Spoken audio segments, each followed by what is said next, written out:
Hello friends, welcome to Suchi Ruchi. ಇವತ್ತು ನಾವು ಅಕ್ಕಿ ತರಿಯಿಂದ ಮೃದುವಾದ ಕಡುಬು ಅಥವಾ ಮಸಾಲ ಪುಂಡಿ ಮಾಡೋದು ಹೇಗೆ ಅಂತ ನೋಡೋಣ. ಉಡುಪಿ ಮಂಗಳೂರು ಕಡೆ ಬೆಳಗಿನ ಬ್ರೇಕ್ಫಾಸ್ಟ್ಗೆ ಇದನ್ನು ಹೆಚ್ಚಾಗಿ ಮಾಡ್ತಾರೆ.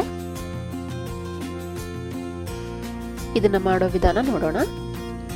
ನಾನಿಲ್ಲಿ 2 ಕಪ್ನಷ್ಟು ಅಕ್ಕಿನ ತಗೊಳ್ತಾ ಇದ್ದೀನಿ. ಇದನ್ನು ತೊಳೆದು ನೀರನ್ನ ಸೋಸಿಬಿಟ್ಟು ಒಣಗಿಸ್ಕೊಳ್ತಾ ಇದ್ದೀನಿ. ನಿಮ್ಮ ಹತ್ರ ರೈಸ್ ರವಾ ಅಥವಾ ಇಡ್ಲಿ ರವಾ ಇದ್ದರೆ ನೀವು ಅದನ್ನು ಡೈರೆಕ್ಟಾಗಿ ಯೂಸ್ ಮಾಡ್ಕೊಳ್ಬೋದು. ಈಗ ಇದನ್ನು ಒಂದು ಮಿಕ್ಸಿ ಜಾರ್ನಲ್ಲಿ ಹಾಕಿಬಿಟ್ಟು ರವಾ ಥರ ರುಬ್ಕೊಳ್ತಾ ಇದ್ದೀನಿ. ಪೌಡ್ರ್ ಮಾಡ್ಕೊಳ್ಬಾರ್ದು, ಸಣ್ಣ ರವಾ ಥರ ರುಬ್ಕೊಳ್ಬೇಕು. ಇದನ್ನು ಪಕ್ಕಕ್ಕೆ ಇಟ್ಕೊಳ್ಳೋಣ. ಒಂದು ಬಾಣಲೆ ಬಿಸಿ ಮಾಡಲಿಕ್ಕೆ ಇಟ್ಟಿದ್ದೀನಿ. ಅದರಲ್ಲಿ 2 ಟೇಬಲ್ ಸ್ಪೂನ್ ಎಣ್ಣೆ, 1 ಚಮಚ ಸಾಸಿವೆ, 1 ಚಮಚ ಉದ್ದಿನಬೇಳೆ, 2 ಹಸಿಮೆಣಸು ಸಣ್ಣದಾಗಿ ಹೆಚ್ಕೊಂಡಿರೋಂಥದ್ದು. ಇದನ್ನು ಫ್ರೈ ಮಾಡ್ಕೊಳ್ಳೋಣ. ನಂತರ ಇದಕ್ಕೆ 4 ಕಪ್ನಷ್ಟು ನೀರು ಹಾಕೊಳ್ತಾ ಇದ್ದೀನಿ. 1 ಕಪ್ ಅಕ್ಕಿ ತರಿಗೆ 2 ಕಪ್ನಷ್ಟು ನೀರು ಹಾಕ್ಕೊಳ್ಬೇಕು. 1 ಚಮಚ ಉಪ್ಪು, ಅರ್ಧ ಕಪ್ ತೆಂಗಿನ ತುರಿ ಹಾಕ್ಕೊಂಡು ನೀರನ್ನ ಕುದಿಸ್ಕೊಳ್ಳೋಣ.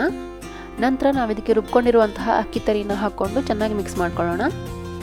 ಇದನ್ನು ಕಂಟಿನ್ಯೂಸ್ ಆಗಿ ತಿರುಗಿಸ್ತಾ ಇರಿ, ಯಾವುದೇ ರೀತಿ ಗಂಟು ಬೀಳಬಾರ್ದು. ನಂತರ ನೀರೆಲ್ಲ ಇಂಗೋವರೆಗೂ ಮೀಡಿಯಂ ಫ್ಲೇಮಲ್ಲಿ ಬೇಯಿಸ್ಕೊಳ್ಳೋಣ. ಬೆಂದ ನಂತರ ಸ್ವಲ್ಪ ತಣ್ಣಗಾಗಕ್ಕೆ ಬಿಡೋಣ.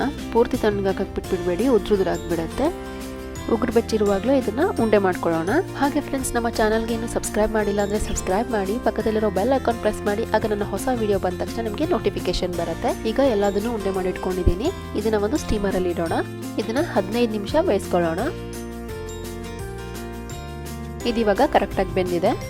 ಇದನ್ನು ಬೆಳಗಿನ ಬ್ರೇಕ್ಫಾಸ್ಟ್ಗೆ ಇನ್ಸ್ಟೆಂಟಾಗಿ ರೆಡಿ ಮಾಡ್ಕೊಳ್ಬೋದು. ತುಂಬಾ ಟೇಸ್ಟಿಯಾಗಿರುತ್ತೆ. ಇದನ್ನು ತೆಂಗಿನಕಾಯಿ ಚಟ್ನಿ ಜೊತೆ ಸರ್ವ್ ಮಾಡಿ ನೋಡಿ ಎಷ್ಟು ಸಾಫ್ಟಾಗಿ ಬಂದಿದೆ ಅಂತ. ನೀವು ಇದನ್ನು ಟ್ರೈ ಮಾಡಿ ಹೇಗಾಗಿದೆ ಅಂತ ನನಗೆ ಕಾಮೆಂಟ್ಸಲ್ಲಿ ತಿಳಿಸಿ. ನಿಮಗೆ ವಿಡಿಯೋ ಇಷ್ಟ ಆಗಿದ್ರೆ ಲೈಕ್ ಮಾಡಿ, ಶೇರ್ ಮಾಡಿ, ಹಾಗೆ ನಮ್ಮ ಚಾನಲ್ಗೆ ಸಬ್ಸ್ಕ್ರೈಬ್ ಮಾಡೋದನ್ನು ಮರಿಬೇಡಿ. Thank you.